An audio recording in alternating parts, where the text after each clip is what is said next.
Sabay-sabay natin alamin ang mga kaganapan na nangyayari sa ating bansa.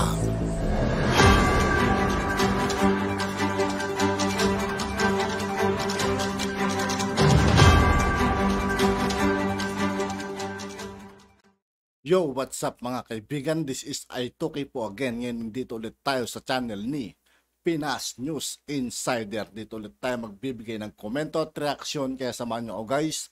Let's go! Ito ang balita ngayon. Viral ngayon sa mundo ng social media. Ang Teo Manoy balitang primetime TV host Willie Revillame tinanggihan ang milyong-milyong offer ng halusos para palitan at lumabas sa Itbulaga ng GMA7 nang magkaroon di umano sila ng pagkakataon na magkita ng Tape Incorporated Executive na sina Mayor Bullet at Congressman Romeo Halosos Jr. Sa isang dinner kamakailan, tiniyak ng TV host na si Willie Revillame na kailanman ay hindi niya tatanggapin ang offer ng mga halusos. Natapatan nito ang Tito Vic and Joey sa noontime show. Hindi daw dahil sa pera ang lahat ng ito, kundi sa respeto na meron siya sa powerful trio at tinitingalang main host ng noontime show. Kinumpirma nga ng columnist writer na si Christopher Min na tinabla ni Willie Revillame ang offer ng mga halusos na tapatan ng TVJ sa noontime program. Pero bago ang lahat, kung bago ka pa lamang sa lahat ng hindi pa nakasubscribe mga kaibigan kay Pinas News Insider, mag-subscribe na po tayo at huwag nyo rin pong kalimutan mag-subscribe dito sa aking channel.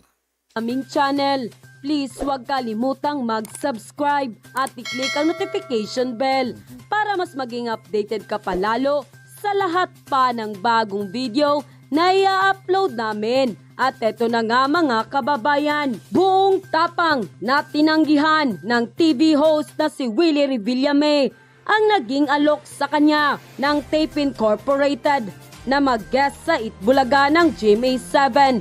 Dahil ayon sa kanyang naging official statement ay hindi niya magagawang kalabanin ng powerful trio na sina Tito Vic and Joey.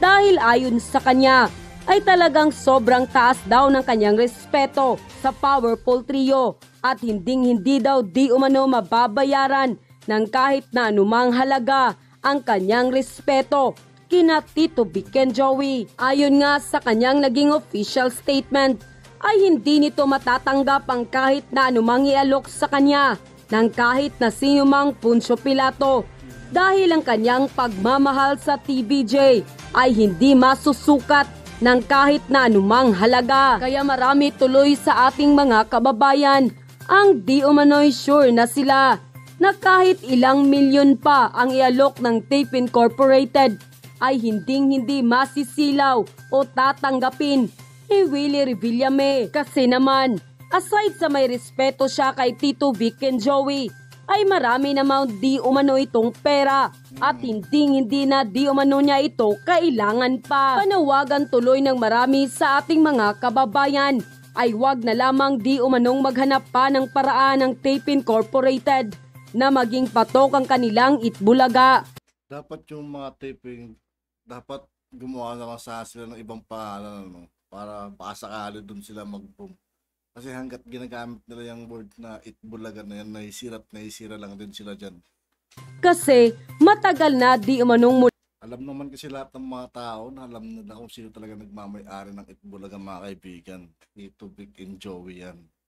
Wala nang iba. Tapos kung aangkin lang ng halusos, dahil sila mahisira. Kaya dapat yung mga tape na yan ang gawin na lang sa nila gumawa na lang sa sila ng ibang title. Diba? Baka sakaling mag-boom pa sila. Ulat ang marami sa ating mga kababayan at alam na di umano kung sino ang tunay at totoong nagmamay-ari ng Itbulaga. At yun ay ang TVJ or sina Tito Vic and Joey. Samantala, hindi naman mapigilan ng marami sa ating mga kababayan na magbigay ng kanilang hinaing at komento sa mundo ng social media. At ayon pa sa kanila, good job Sir Willie Revillame. Yan ang totoong tao at mayroong prinsipyo. Mahal niya ang dati niyang kasama at may respeto sa TVJ. Mabuhay po kayo Mr. Willie Revillame. Kalupskop talaga. Salute to Mr. Willie Revillame sa respect sa TVJ. Yang mga halusos na yan talaga. Gagawin ang lahat makapanira lang ng mga talent. Karma ang naghihintay sa inyo. Mga sinungaling kayo. Good job Willie. Mayaman ka na, di mo na kailangan ng pera ng mga halusos. Respeto, di mabibili ng pera. At ang paninindigan mo. At huwag kang tatapat sa oras ng TVJ. Dahil nanonood din kami sa Wawawin. Pahiya kayo ano. Mga dausos, kala nyo lahat ng tao katulad nyo. Mga walang respeto. Good job Kuya Will. End quote. Isa sa laro ng original Itbulaga ng TVJ sa TV5. Nabawi na nga ba mga sangkay? Ito daw po kasi ngayon ay nasa TV5 na at lalong nagpaganda sa kanilang noon time show na EAT. Yan po ang ating aalamin ngayon. Kasi sabi nga po kanina sa akin, lalo daw pong gumanda ngayon ang EAT or original Itbulaga na nasa TV5. Bakit? Yung isa po sa dating laro nila na nasa GMA7 nandito na. Well, tingnan po natin. Punong-puno ng excitement at saya ang bagong paandar na segment ng hit kapatid noontime show na EAT. Kasama ang ating sports Tito Mikey Reyes na nakihula at nakikulitan kami sa legit Dabarkads. Narito ang aking report. Ayan na. Refrigerator. Refrigerator, Pabilisan ng isip. Paro-paro! Tutubi! Tutubi! Hindi! Hindi! Langaw! Hindi! Pagalingan manghula. Yeah. Okay. So, ito po yung Pinoy Henyo. Ayan o. Na ang pangalan po itong, ano to? Ano ba yung pangalan? Gimme 5? Laro ng mga henyo. Okay. Gimme 5. Laro ng mga henyo. Ito po yung pinalit na pangalan. Ang pinakabagong paandar ng nangungunang noontime show sa bansa na EAT. Ang Gimme 5! Laro ng mga henyo! Ayun, mga sangkay. Ayan po yung pangalan. So, dati, mga sangkay, nung nasa Pinoy henyo dati, ngayon laro ng mga henyo. Ayos na. ano pa ito, GMA. Pinoy Henyo po ito. Ang pangalan. Ngayon, ginawa po nilang Gimme 5, laro ng mga henyo. Galing, no? Katunog pa rin eh. Kasi doon po sa kabilang channel, yung Itbulaga mga sangkay na kinopya. Nandun pa rin to, mga sangkay, pinalitan lamang po yung pangalan. Yung sa kanila, ang kaibahan, ganun pa rin, nakaupo. Nakaganito. Tapos, nakikipag-anuhan din, talastasan. Parang ganun pa, Pinoyenyo pa rin. Pero dito guys, mas pinaganda po nila. Eto, tingnan po natin. At sa unang salvo ng segment, sumabak ang mga komedyanteng sina Terry Honor at Echo. Mga aktres na sina Luis de los Reyes at Riza Senon. At ang inyong lingkod, kapartner ang ating sports tito, Mikey Reyes. Sa unang round, paramihan ng mabibigay na entry sa mapipiling kategorya. Sa amin na.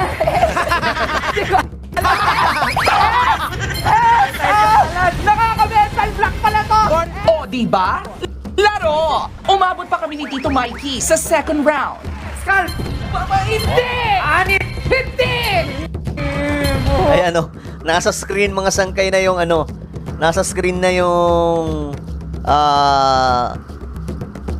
huhulaan. Sa taas, sombrero! Hindi! Alit, buhok, mata, kilay! Ayun. Pero ang nakakuha ng jackpot ay ang mga versatile actress na sina Luis at Riza.